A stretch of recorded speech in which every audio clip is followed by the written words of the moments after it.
आपको क्या क्या स्प्रे करने हैं। शुरू के 60 दिन में अपनी फसल में नरमा में फूल गुड़ियाँ बहुत कम लगी होती हैं, है ना। अगर आप कोई केमिकल का स्प्रे करते हो तो उसकी ज़रूरत नहीं है, क्योंकि सुंडियाँ उस टाइम पर कम आती हैं। तो उस टाइम पर आप सिर्फ नीम के तेल का या फिर नीम बेस्ड जितने भी केमिकल आते हैं उनका प्रयोग कर सकते हो। बहुत सारे सवाल इस तरीके के भी आते हैं कि क्या नीम का तेल सुंडी को मार देगा, तो उसका भी मैं आपको जवाब देता हूं कि नीम का तेल सुंडी को मारेगा नहीं, लेकिन पौधा कड़ा कर देगा, टेस्ट में कड़ा कर देगा। अपन एक शादी भाषा में कहते हैं ना कि अगर अपन किसी शादी में जाए और शादी के अंदर 1000 लोगों का खाना बना हो और उसके अंदर सब्जी में मिट्टी का तेल डाल दें, तो कोई खाएगा उस सब्जी को? कोई नहीं खाएगा।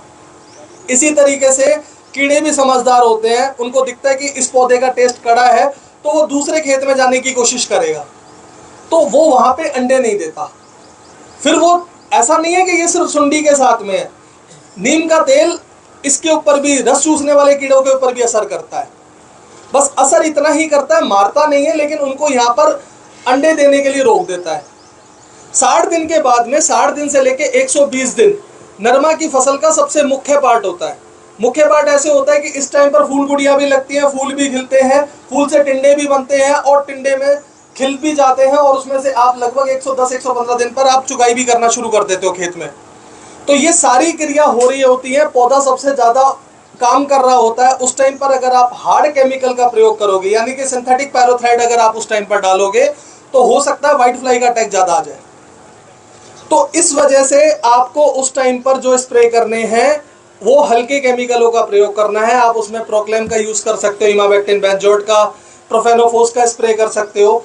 इस तरीके से बाकायदा ये सारी एडवाइजरी इसमें लिखी हुई है, 5-6 केमिकल हैं जिनका प्रयोग करना चाहिए उस टाइम पर।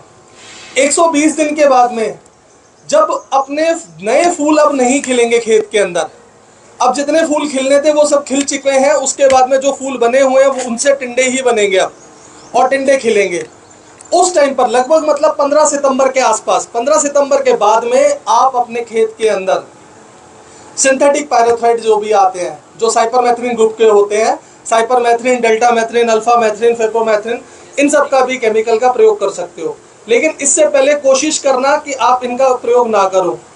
दूसरा, इस बार आपने बहुत जगह पे देखा होगा कि प्रोफेनोसाइपर, क्लोरोसाइपर, इस तरीके की जो भी केमिकल आ रहे हैं, तो डबल केमिकल का भी प्रयोग मत करो, सिंगल केमिकल का प्रयोग करो, है ना। आपको सुंडी पे आराम मिल जाएगा। लेकिन एक चीज और है, ये तो है, देखो अभी खेत में नरमा लगा हुआ है इसलिए मैं ये चीज बता रहा हूँ, लेकिन जब आपके खेत में से नरमा निकल जाए तो अगले साल अपने सुंडी को आने से रोकना है, ये अपना मुख्य टारगेट बना लो। क्योंकि अभी तो आप स्प्रे करके इसको कंट्रोल कर लोगे, लेकिन इससे जो लंबे समय के लिए आप कंट्रोल कर सकते हो वो तरीका यही है कि बार बार कृषि विभाग, है ना, यूनिवर्सिटी के लोग सभी आकर प्रेस नोट पर, मीडिया आर्टिकल में, सब जगह पर एक ही चीज कह रहे हैं कि खेत के साइड में बनछटियां लकड़ियां मत लगाओ, अगर लगाते हो तो उनको किसी मच्छरदानी से ढक दो, या फिर उनका कचरा झाड़कर एक जगह इकट्ठा करके जला दो, और लकड़ी अपनी बचा लो, कचरा जला दो।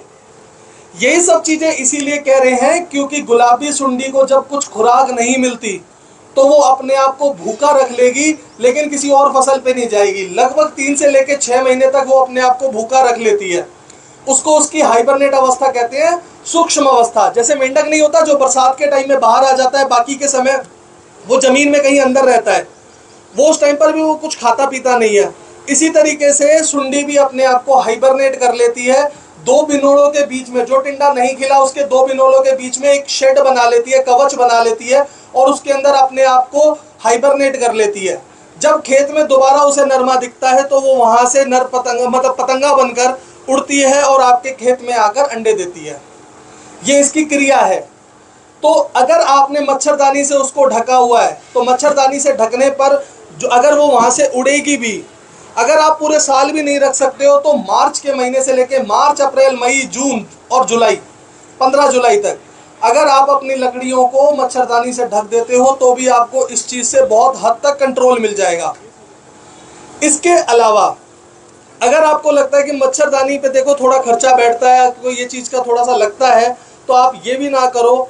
और जो आपकी लकड़ियां हैं उन लकड़ियों का कचरा इकट्ठा करके, झाड़ झाड़ के कचरा इकट्ठा करके एक साइड में कर लो और लकड़ियों के गट्ठर बना लो।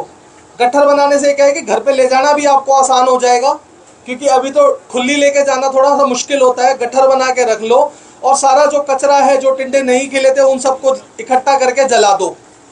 उससे जो सुंडियां वहां पे थी वो सारी वहीं मर जाएंगी, आपको इससे भी कंट्रोल मिलेगा। एक चीज और है कि खेत में बहुत सारे टिंडे ऐसे होते हैं जो नहीं खिलते। उन टिंडों को आप अगर भेड़ बकरियों से चरवा देते हो, जब आप गहरी जुताई करवाते हो, जितने भी टिंडे आपको उसके बाद में अगर खेत में दिखते हैं तो देखो उठा के निकाल पाना बहुत मुश्किल है। लेकिन अगर भेड़ बकरियां वहां से निकल जाएंगी तो सारा जितने भी आपको वहां पे टिंडे नहीं खिले थे उनको चर जाएंगी, तो भी बहुत सारी सुंडियों से आपको कंट्रोल मिल सकता है। इस चीज पे तो आप मतलब प्रण ले लो कि अगर ये दो चीज कर लोगे तो अगले साल नरमा की फसल में सुंडी का अटैक इतना नहीं होगा जितना आज हो रहा है। अगर मेरी तरफ से देखो, सुंडी के बारे में यही जानकारी थी, है ना। अगर अब आपको इसमें कोई और सवाल है तो आप पूछ सकते हो, नहीं तो मेरी तरफ से धन्यवाद। एक मिनट रुको।